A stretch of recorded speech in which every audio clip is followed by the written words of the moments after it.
आज हम जो वचन को पढ़ने और सुनने जा रहे हैं, प्रभु हमें इस वचन के द्वारा आशीषित करें।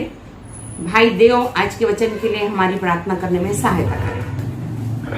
पवित्र पवित्र पवित्र सर्वशक्तिमान सर्वसामर्थ्य प्रेमी अनुग्रहकारी प्रभु परमेश्वर पिता, आज के सुंदर समय के लिए प्रभु हम आपका धन्यवाद करते राजा, जो तेरी दया से परमेश्वर पिता तेरे पवित्र वचन को सुनने का अनुग्रह प्रदान किया है। मेरे पिता परमेश्वर, हमें प्रभु यीशु मसीह के नाम की सामर्थ्य से प्रभु राजा तो आशीर्वादित कर मेरे प्रभु परमेश्वर पिता, जो तूने अपनी दासी के परमेश्वर पिता मुखवाणी में पिता परमेश्वर मन में प्रभु जी हृदय में पिता परमेश्वर पवित्र आत्मा के जरिए जो वचन बोया है मेरे पिता परमेश्वर, कि सुनने वालों पर अनुग्रह हो मेरे पिता परमेश्वर। प्रभु यीशु मसीह के नाम से प्रभु परमेश्वर पिता, जब तेरी बेटी प्रभु जी तेरे वचन को लेकर के परमेश्वर पिता आती है मेरे पिता परमेश्वर, प्रभु यीशु मसीह के नाम से मेरे राजा मेरे प्रभु मेरे उद्धार करता पिता परमेश्वर, ये वचन यीशु के नाम से हमारे हृदयों में, हमारे मनों में, हमारी आत्माओं में और हमारे आत्मिक जीवन में 30 गुना 60 गुना और 100 गुना प्रतिफल लेकर के आए पिता परमेश्वर।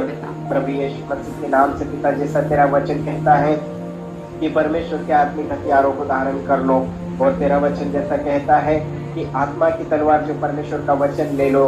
प्रभु हम तमाम हथियारों को लेकर हम बुरी परिस्थितियों का सामना करने के हम योग्य बने पिता परमेश्वर। ऐसा होने के लिए प्रभु राजा मेरे पिता परमेश्वर, तो हम पर अनुग्रह कर मेरे पिता परमेश्वर, दया कर मेरे प्रभु जी। हालेलुया पिता परमेश्वर, जो वचन प्रभु तेरी बेटी परमेश्वर पिता तेरे लोगों के लिए पिता परमेश्वर जो तेरी पवित्र आत्मा ने दिया है मेरे प्रभु राजा, सुनते हैं मेरे पिता परमेश्वर। हम विनती करते प्रभु की ये वचन पिता परमेश्वर सोना चांदी से भी बड़ा कीमती है प्रभु परमेश्वर पिता, इसके द्वारा हमें विश्वास मिलता है पिता परमेश्वर। वचन कहता है कि विश्वास सुनने से और सुनना मसीह के वचन से होता है प्रभु जी। जब हम मसीह के वचन को सुनते हैं प्रभु, तो इस वचन को पिता परमेश्वर वो दुष्ट चुराने न पाए प्रभु परमेश्वर पिता, तो हम पर अनुग्रह करके हम इन वचन को समझने पाए प्रभु जी। और ऐसा होने के लिए मेरे लहू का बाड़ा मानते हैं प्रभु जी। आपके चरणों में परमेश्वर पिता सारे विश्वासी भाई बहनों को समर्पित करते प्रभु जी। आप अनुग्रह करें प्रभु, आप दया करें मेरे पिता परमेश्वर। मेरे बेटे यीशु के नाम से तेरे अनुग्रहकारी सिंहासन के समीप अपने आप को समर्पित करते प्रभु, दया कर आशीष दे। प्रार्थना प्रभु यीशु के नाम से मांगते हैं, आमीन। प्रभु का हम धन्यवाद करते हैं आज के समय के लिए। मसीह लोगों को जो यीशु मसीह पर विश्वास करते हैं, उन्हें आज के समय क्या करना है। आज का हमारा आधार वचन है प्रकाशित वाक्य की पुस्तक, उसका पहला अध्याय और उसकी 3री आयत, जहाँ पर इस प्रकार लिखा है, परमेश्वर हमसे वचन से इस प्रकार बोलने जा रहा है, धन्य है वह जो इस भविष्यवाणी के वचन को पढ़ता है। बाइबल को जो पढ़ता है, वचन को जो पढ़ता है, उसको परमेश्वर ने धन्य कहा है। और वे जो सुनते हैं, दूसरे जो पढ़ते हैं वे भी धन्य हैं, जो सुनते हैं वे भी धन्य हैं, और इसमें लिखी हुई बातों को मानते हैं, क्योंकि समय निकट है। यीशु का आना निकट हो रहा है, इसलिए विश्वासियों को जो प्रभु यीशु मसीह पर विश्वास करते हैं, उन्हें वचन को पढ़ना है, वचन को सुनना है और वचन को मानना भी। यीशु का आना निकट हो रहा है, और यदि आप स्वर्ग राज्य में प्रवेश करना चाहते हैं, तो आपको ये पढ़ना बहुत जरूरी है। हम वचन को क्यों पढ़ें, क्यों सुने और क्यों माने, आज हम वचन से सीखेंगे। क्योंकि वचन क्या है? यूहन्ना रचित सुसमाचार उसका पहला अध्याय और उसकी पहली आयत में इस प्रकार लिखा है, आदि में वचन था, वचन परमेश्वर के साथ था और वचन ही परमेश्वर था। जब आप वचन को पढ़ते हैं, तो इसका मतलब आप परमेश्वर को पढ़ते हैं, परमेश्वर को सुनते हैं और परमेश्वर के साथ चलते हैं, यदि उसे आप मानते हैं। ये वचन परमेश्वर था, और परमेश्वर ने एक योजना को बनाया, जिसमें यूहन्ना रचित सुसमाचार उसका पहला अध्याय और उसकी 14वीं आयत में इस प्रकार लिखा है कि वचन देहधारी हुआ, वचन देहधारी हुआ, यानी वो यीशु मसीह के रूप में इस संसार में आ गया। तो जब वचन हम पढ़ते हैं या हम वचन को सुनते हैं और मानते हैं, तो हम परमेश्वर की आज्ञा को मानते हैं। और जब हम ऐसा करते हैं, तो हम इस वचन के बात को हम जानते हैं कि यीशु मसीह का आना निकट हो रहा है। हम जिस प्रकार संसारिक तैयारी करते हैं, उसी प्रकार प्रभु यीशु मसीह के लोग आत्मिक तैयारी में जुट गए हैं, क्योंकि वो यीशु के आने का वाट जो रहे हैं। वचन में लिखा है, तीसरी बात, लूका रचित सुसमाचार उसका पहला अध्याय और उसके 37वें आयत में इस प्रकार लिखा है, क्योंकि जो वचन परमेश्वर की ओर से होता है वह प्रभाव रहित नहीं होता। ये वचन परमेश्वर की ओर से, आप जब भी इसे पढ़ेंगे तो ये प्रभाव रहित नहीं होगा। आप इसे सुनेंगे, इसे मानेंगे तो आपके जीवन में ये प्रभावशील होगा। आपके जीवन में ये परिवर्तन को लेकर आएगा, आपके जीवन में ये शांति को लेकर आएगा, आपके जीवन में तमाम आशीषों को लेकर आएगा। यदि हम वचन पढ़ते हैं तो हम 3 बातों को यहां पर देखेंगे। पहली बात जहां लिखी है, अय्यूब की पुस्तक उसका 5वां अध्याय और उसकी 21वीं आयत में इस प्रकार लिखा है, तू वचन रूपी कोड़े से बचा रहेगा। विश्वासियों के, तू वचन रूपी कोड़े से बचा रहेगा, और जब विनाश आए, अभी विनाश आ रहा है, हम देख रहे हैं, प्रभु आज के दिन के लिए बोल रहा है कि जब विनाश आए तब भी तुझे भय ना होगा।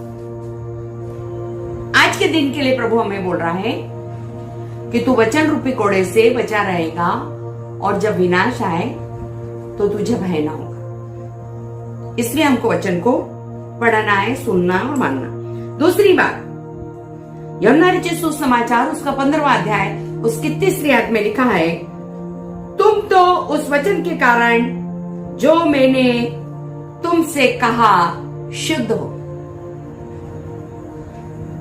वचन के कारण हम शुद्ध होते, पवित्र होते। हमारे जीवन से, वचन को पढ़ने से, वचन को सुनने से, वचन को मानने से शुद्धता, पवित्रता आती है। तीसरी बात, यूहन्ना रचित सुसमाचार उसका 5वां अध्याय उसकी 24वीं आयत, मैं तुमसे सच सच कहता हूं, जो मेरा वचन सुनकर मेरे भेजने वाले की प्रतीति करता है, अनंत जीवन उसका है, और उस पर दंड की आज्ञा नहीं। अनंत जीवन में प्रवेश करने के लिए प्रभु में ये वचन से बोल रहा है कि जो मेरे वचन को लेकर आता है और उस दास और दासी की आप प्रतीति करते हैं, तो अनंत जीवन तुम्हारे पास है। और जब तुमने वचन को पढ़ लिया है, सुन लिया है और उसे मान रहे हो, तो अनंत जीवन तुम्हारा है। Hallelujah, hallelujah. एक सरल मार्ग परमेश्वर आज वचन के द्वारा हमें सिखाने जा रहा है। तो वचन को यदि हम पढ़ते हैं और यदि हम सुनते हैं, तो क्या सचमुच हमारे जीवन में परिवर्तन आता है? हम एक दृष्टांत को देखेंगे, मत्ती रचित सुसमाचार उसका 15वां अध्याय और उसकी 21वीं आयत से हम एक दृष्टांत को देखेंगे। यहाँ पर लिखा है, यीशु वहां से निकलकर सूर और सैदा के देशों की ओर चला गया, और देखो उस देश से एक कनानी स्त्री निकली और चिल्लाकर कहने लगी, हे प्रभु, दाऊद के संतान, मुझ पर दया कर, मेरी बेटी को दुष्ट आत्मा बहुत सता रहा है।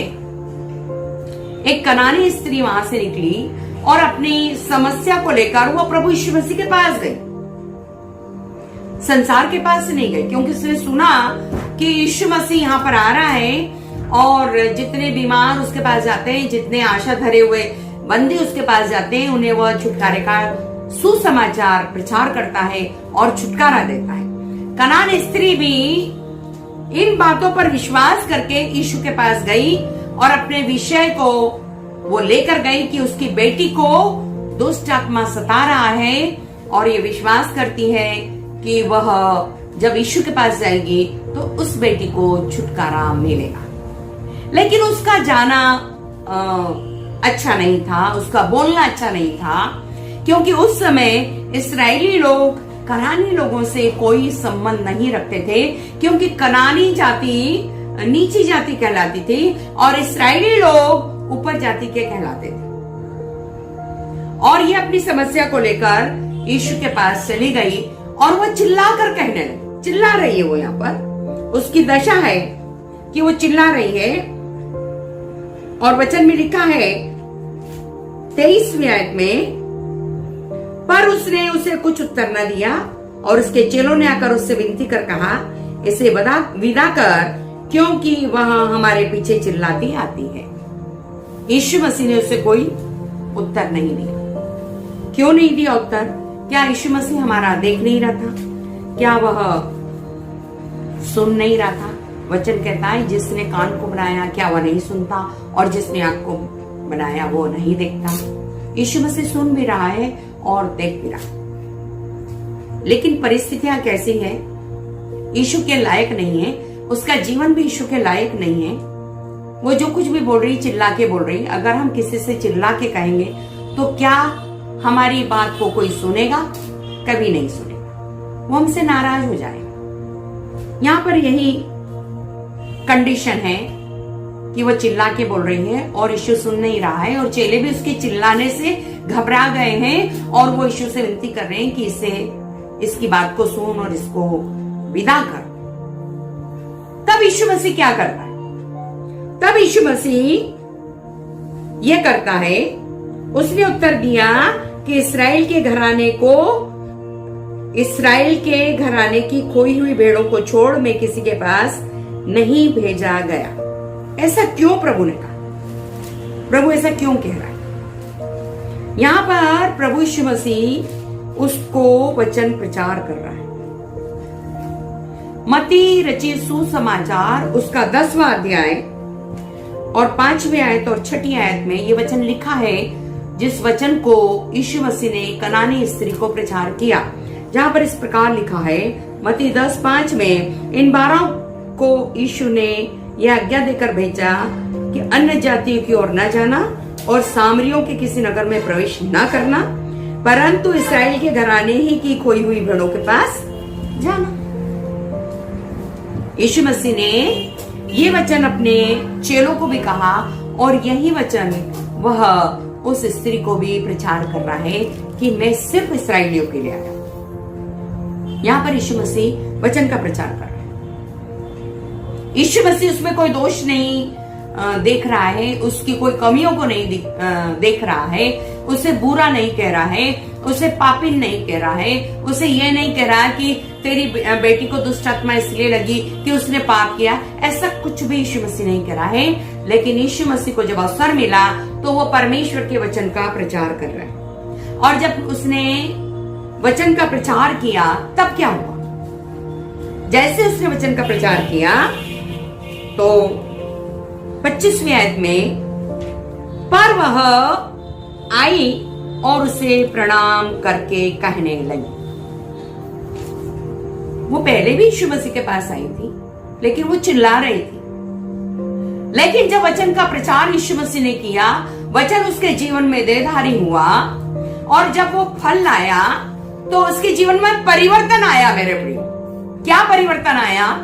कि वो यीशु के पास आदर के साथ पहुंची, उसने अपने प्रभु को प्रणाम किया और कहने लगी। ये परिवर्तन उसके जीवन में आया जब उसने वचन को सुना।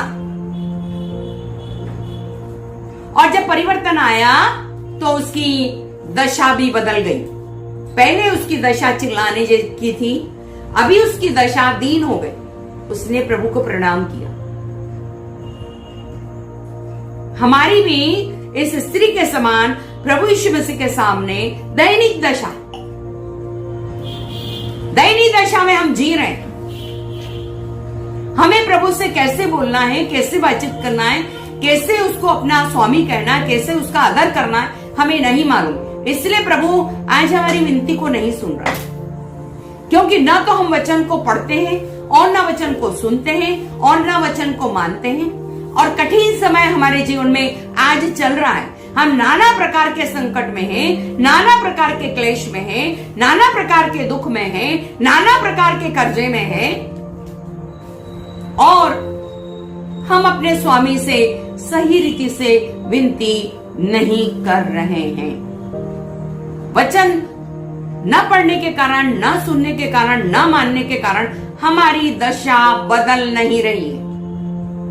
यहां पर स्त्री की दशा वचन को सुनते ही बदल गई और बदलने के साथ साथ क्या हुआ?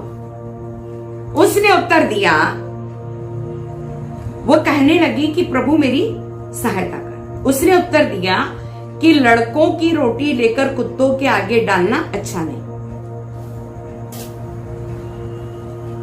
सबसे पहले वह प्रभु के सामने नम्र हुई, तभी उसने प्रणाम किया। और मत्ती 5:5 में कहता है, धन्य है वे जो नम्र हैं, क्योंकि वो पृथ्वी के अधिकारी होंगे। दूसरा, वह दीन हुई। कैसे दीन हुई? प्रभु को वह दीनता के साथ उत्तर देने लगी, सत्य है प्रभु, पर कुत्ते भी वह चूर-चार खाते हैं जो उनके स्वामियों की मेज से गिरते हैं। यहां वो दीन हो गई। और परमेश्वर का वचन कहता है मत्ती 5:3 में, धन्य है वे जो मन के दीन हैं, क्योंकि स्वर्ग का राज उन्हीं का है। और जब वह नम्र हुई, वह दीन हुई, तो बुद्धि का आत्मा उसके जीवन में कार्य करने लगा। उसने अपने प्रभु को बुद्धि की आत्मा के द्वारा उत्तर दिया। क्या उत्तर दिया? उसने कहा, सत्य है प्रभु, पर कुत्ते भी वह चूर-चार खाते हैं जो उनके स्वामियों की मेज से गिरते हैं।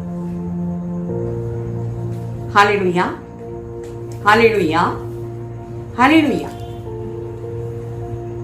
ये बुद्धि की आत्मा के द्वारा प्रभु को उत्तर देना है। यदि आप और मैं होते तो हम तो बहुत नाराज हो जाते कि प्रभु कहता है कि भाई मैं अपने बच्चों की रोटी कुत्तों को ना दूंगा। ऐसा जब प्रभु कहता तो हम नाराज हो जाते। लेकिन यहाँ पर हम देखते हैं कि उसमें बुद्धि का आत्मा कार्य करने लगा है।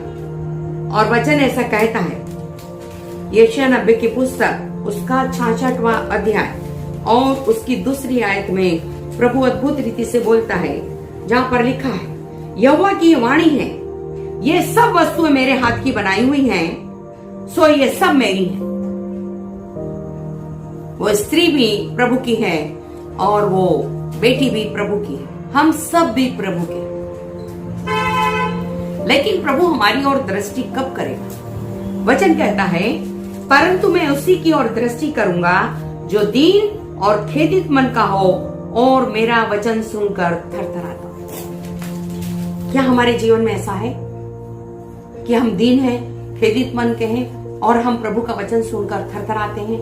हम डरते हैं कि सचमुच में ये वचन हमारे जीवन को बदल सकता है, हमारे जीवन की परिस्थिति को बदल सकता है, हमें चंगाई दे सकता है, हमें नाना प्रकार के बुरे कामों से छुटकारा दे सकता है। ऐसा हम थरथराते हैं? नहीं, कभी नहीं थरथराते। हमारी दशा आज भी चिल्लाने की दशा है। हम चिल्ला चिल्ला के प्रभु को कहते हैं और हमारे चिल्लाने से हमारे अड़ोस पड़ोस वाले भी बहुत दुखी हैं, हमारे विश्वासी भी बहुत दुखी हैं, हमारे अपने लोग भी बहुत दुखी हैं। आज हम अच्छा वचन सीख रहे हैं, हमें अच्छा वचन सीखने को मिल रहा है कि यदि हम वचन पढ़ते हैं, सुनते हैं और मानते हैं तो हमारे जीवन में क्या ये ऐसा परिवर्तन है? और यदि नहीं है तो आप परमेश्वर से प्रार्थना करें कि वचन हमारे जीवन में देहधारी होने पाए। Hallelujah, hallelujah, hallelujah. यहाँ पर उसके आगे लिखा है, इस पर यीशु ने उसको उत्तर देकर कहा। यीशु प्रसन्न हो गया बुद्धि की आत्मा से। जब उसने उत्तर दिया तब यीशु मसीह प्रसन्न हो गया। उसने वचन के द्वारा पृथ्वी का और स्वर्ग का अधिकार अपने जीवन में ले लिया और बुद्धि की आत्मा के द्वारा वो परमेश्वर की प्रिय बेटी बन गई। और यीशु ने उसे उत्तर दिया और कहा, जैसा तू चाहती है तेरे लिए वैसा ही हो। जैसा तू चाहती। जब हमारे जीवन में परिवर्तन आता है तो सबसे ज्यादा हमारा प्रभु यीशु मसीह प्रसन्न होता है। पिता, पुत्र, पवित्र आत्मा बहुत ज्यादा आनंदित होते हैं, क्योंकि वो इस बात को जानते हैं कि मेरा बेटा आज शुद्ध हो गया है, पवित्र हो गया है और अनंत राज्य का वारिस होने के लिए तैयार हो गया है। Hallelujah, hallelujah.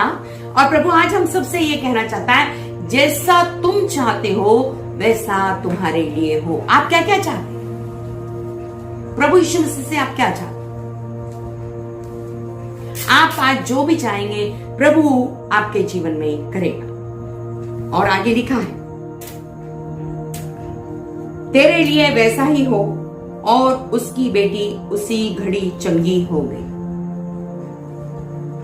वचन देधारी होगा, वचन फलवंत होगा,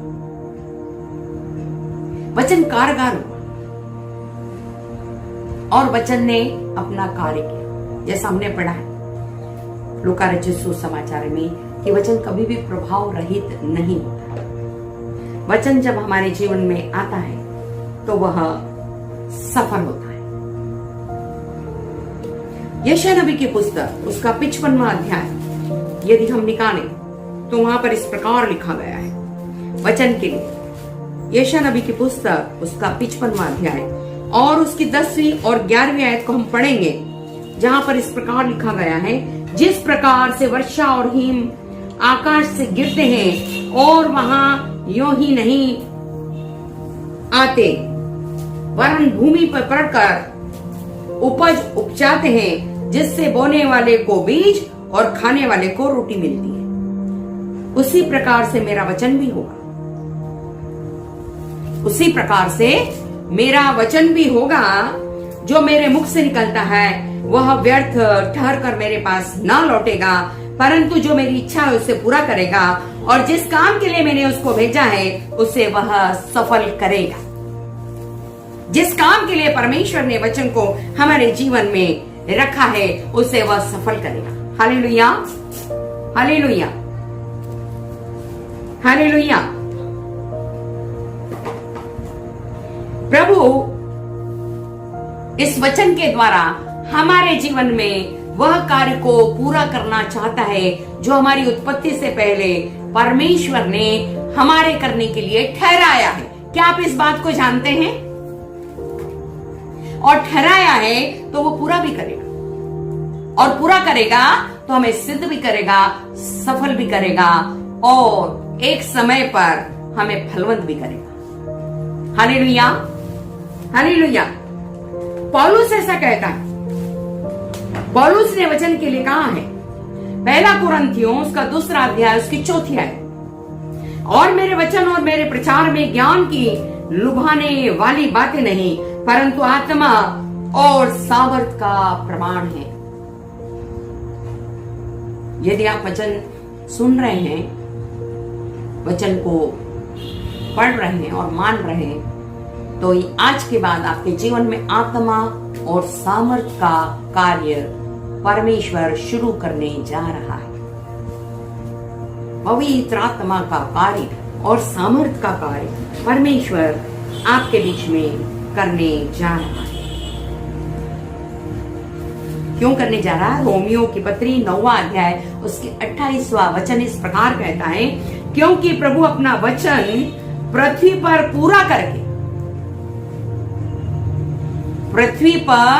पूरा करके धार्मिकता से शीघ्र उसे सिद्ध करेगा। पृथ्वी पर पूरा कैसे करेगा? आपके और मेरे जीवन के द्वारा। ये कार्य परमेश्वर करने जा रहा है, क्योंकि यीशु का आना निकट हो रहा है, इसलिए वो पृथ्वी पर इस कार्य को पूरा करके और सिद्ध भी करेगा आपके और मेरे जीवन के द्वारा, जैसे उसने कनानी स्त्री के जीवन से किया।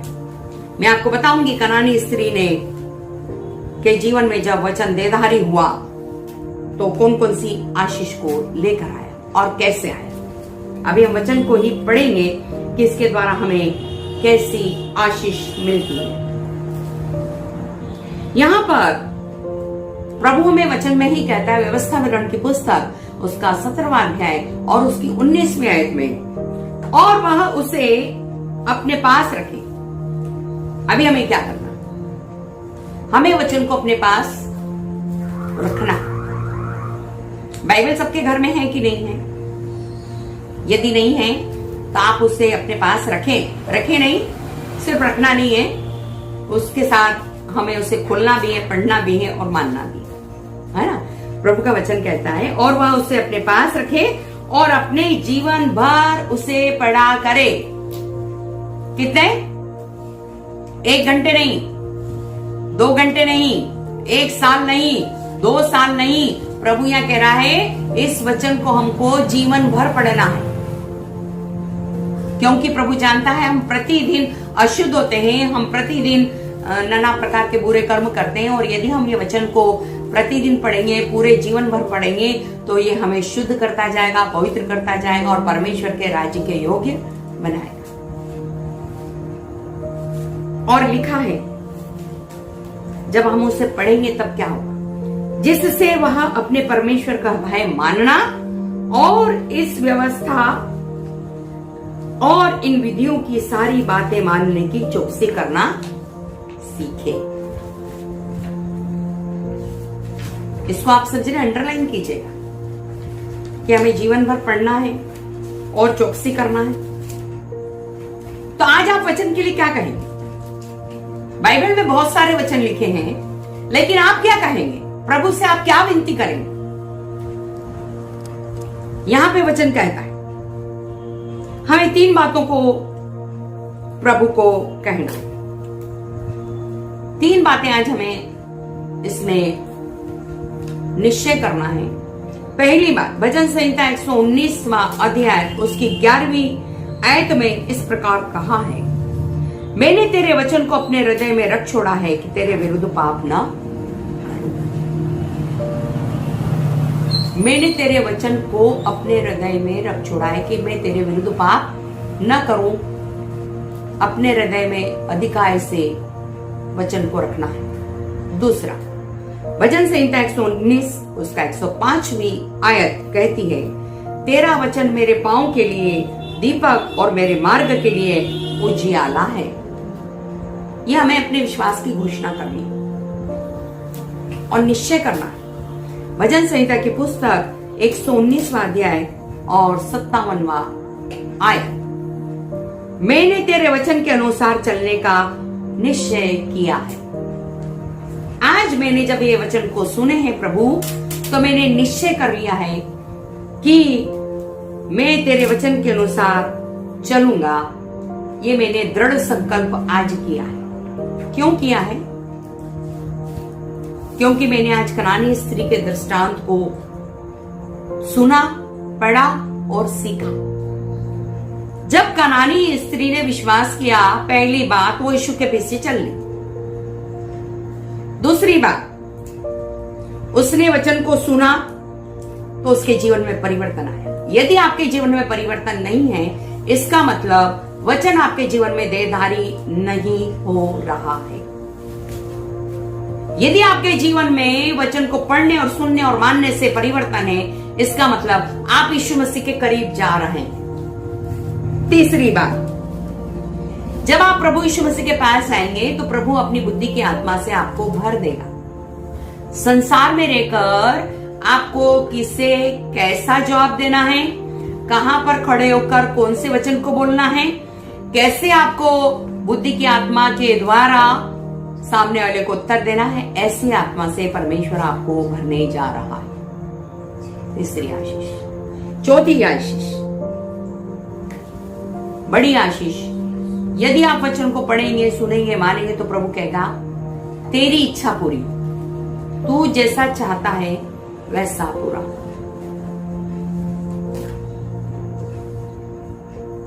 और 5वीं जो बड़ी अद्भुत बात है जो हमने पढ़ा कि यीशु मसीह ने उससे कहा कि मैं सिर्फ इस्राएलियों के लिए आया हूं। लेकिन हम देखते हैं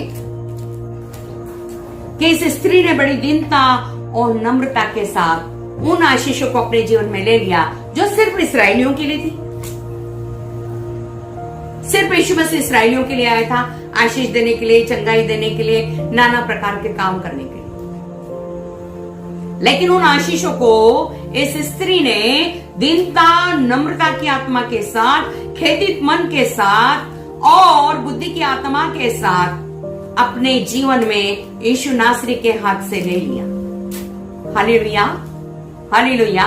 यदि ये स्त्री उस समय इन आशीषों को न लेती तो मेरे प्रियो आज हम न तो ये वचन को पढ़ सकते थे, न सुन सकते थे, न मान सकते थे। यीशु मसीह स्पष्ट कहता है मैं सिर्फ इस्राएलियों के लिए आया। लेकिन आज हम देखते हैं कि यीशु मसीह सारी मनुष्य जाति के लिए आया। इस स्त्री ने बुद्धि की आत्मा के द्वारा इस्राएलियों की आशीष को अपने जीवन में ले लिया और उस आशीष के भागी आज हम भी अन्य जातियां हैं जो यीशु मसीह को उद्धारकर्ता ग्रहण करते हैं और उस पर विश्वास करते हैं। और आज भी यीशु मसीह हमारे विश्वास के अनुसार हमारे जीवन में कार्य करता है और हमसे कहता है जो तुम्हारी इच्छा हो वह पूरा। Hallelujah, hallelujah, hallelujah. इसलिए प्रभु ने कहा है धन्य है वह जो इस भविष्यवाणी के वचन को पढ़ता है और वे जो सुनते हैं और उसमें लिखी हुई बातों को मानते हैं, क्योंकि यीशु का आना उसका समय निकट है। तो मेरे प्रियो, प्रभु आप सभी को वचन के पढ़े जाने पर, वचन के सुने जाने पर, वचन के माने जाने पर बहुत आयत से आशीष दे और आने वाले समय में आप भी प्रभु की दीनता की आत्मा से, नम्रता की आत्मा से, बुद्धि की आत्मा से, परिवर्तन की आत्मा से परिपूर्ण हो और प्रभु आपको अपनी महिमा में भरपूरी के साथ पृथ्वी के छोर तक इस्तेमाल करें। हम अपनी आंखों को बंद करें और प्रार्थना में जाएं। प्रेमी परमेश्वर, स्वर्ग और पृथ्वी के सृजनहार, हम बड़े दीनता के साथ तेरे चरणों में आते हैं। सचमुच में प्रभु, जब हम वचन को पढ़ते हैं और सुनते हैं और मानते हैं तो तेरा वचन हमें शुद्ध करता है। तेरा वचन हमें अनंत राज्य का वारिस बनाने के लिए योग्य करता है। तेरा वचन हमें प्रभु राजा मेरे पिता परमेश्वर आशीष देता है। तेरे वचन के द्वारा हम अपने जीवन में परिवर्तन को देखते हैं। तेरे वचन के द्वारा हम चंगाई को देखते हैं। हे राजा, तेरा वचन हमारे जीवन में देहधारी होने पाए और आने वाले समय में यह वचन 60 गुना, 90 गुना, 100 गुना फल लाने वाला ठहर जाए। हमें वचन को पढ़ने का मन दे, वचन को सुनने का मन दे और वचन पर चलने का मन दे। हम ये वरदान तुझसे चाहते हैं मेरे पिता, क्योंकि प्रभु राजा वचन ही तो पिता, पुत्र, पवित्र आत्मा है जो निरंतर हमारी अगुवाई करता है, हमारे जीवन को बचा के रखता है। प्रभु हमारे जीवन को तेरे योग्य बनाता है कि हम इस पृथ्वी पर रहकर भी तेरी महिमा करें और अनंत राज्य में प्रवेश करके भी तेरी महिमा करें। इन वचनों के द्वारा तू हमें अनंत राज्य का वारिस बनाना चाहता है और प्रभु राजा पृथ्वी के जीवन को आशीषमय बनाना चाहता है। हमारे जीवन की घटी कमी को वचनों के द्वारा पूरा करना चाहता है। हमें कैसे बोलना है, कैसे उठना और बैठना है, हमें सिखाता है। और दीनता, नम्रता का आत्मा हमारे जीवन में बहुत आयात से कार्य करने पाता है ताकि हम पृथ्वी के और स्वर्ग के अधिकारी बन जाएं और हम तेरी संतान कहलाएं। हे राजा, जहां जहां ये वचन नहीं पहुंचता है, यीशु के नाम से तेरे दासों के द्वारा, टीवी के माध्यम के द्वारा, रेडियो के माध्यम के द्वारा, वचन के द्वारा वचन पहुंचने पाए और लोग वचन सुनकर, पढ़कर और मानकर जीवन को पाए और बहुत आयात से पाए और आशीषमय जीवन पाए। हम सब मिलकर तुझसे ऐसी प्रार्थना और विनती करते हैं। जो जो भी तेरे वचन को प्रभु राजा सुने, उनके हृदय जो शैतान ने पत्थर के कर रखे हैं, वो वचन सुनकर हार्ड मांस के हो जाए और वचन उनके जीवन में प्रभु राजा फलवंत होने पाए, ताकि वे आत्माएं नाश न हो लेकिन वचन को सुनकर उद्धार पाए और प्रभु तेरे राज्य में प्रवेश करने पाए। ऐसे हम विनती और प्रार्थना करते हैं। आज जितने लोग वचन को सुनते हैं मेरे पिता परमेश्वर, उनके जीवन में तेरा वचन देहधारी होने पाए। आज जिस मनसा से वो तेरी सभा में बैठे हैं, वे मनसा यीशु के नाम से पूरी होने पाए। जो वह चाहते हैं उनके जीवन में हाँ और आमीन में पूरा होने पाए। ऐसे में तुझसे विनती और प्रार्थना करती हूँ। धन्यवाद करती हूँ प्रभु राजा, हर एक को तूने छुटकारा दिया और अपनी संतान होने का अधिकार दिया और प्रभु अभिषेक किया कि वो आज के बाद तेरे वचन को प्रभु पढ़े, सुने और माने, ताकि प्रभु उनके जीवन से सिर्फ और सिर्फ आपकी महिमा होने पाए। हर एक को तेरे क्रूस की आड़ में लेकर आती हूँ। पिता, पुत्र, पवित्र आत्मा के नाम से अभिषेक करती हूँ। आज के वचन को उनके जीवन में यीशु नासरी के नाम से देधारी करती हूँ। वो वचन को सिर्फ पढ़ने वाले नहीं, सुनने वाले नहीं, लेकिन उस पर चलने वाले बन जाए और आने वाले समय में वो अपने जीवन में परिवर्तन को देखकर आशीषमय जीवन को प्रभु राजा आनंद के साथ बिताने वाले और अनंत राज्य में प्रवेश करने वाले बन जाए। ऐसे में तुझसे विनती प्रार्थना करती हूँ। पिता, पुत्र, पवित्र आत्मा के नाम से अभिषेक करते हुए प्रार्थना परमेश्वर के इकलौते पुत्र यीशु नासरी के नाम से मांगती हूँ, आमीन। हे हमारे पिता, तू जो स्वर्ग में है, तेरा नाम पवित्र माना जाए, तेरा राज आए, तेरी इच्छा जैसे स्वर्ग में पूरी होती है वैसे इस पृथ्वी पर भी पूरी हो। हमारे दिन भर की रोटी आज हमें दे, और जैसे हमने अपने अपराधियों को क्षमा किया है वैसे ही तू हमारे अपराधों को क्षमा कर, और हमें परीक्षा में न ला बल्कि बुराई से बचा, क्योंकि राज, पराक्रम और महिमा सदा तेरे हैं, आमीन। आइए हम अपनी आंखों को बंद करें, हाथों को उठाएं और आशीष वचन को ग्रहण करें।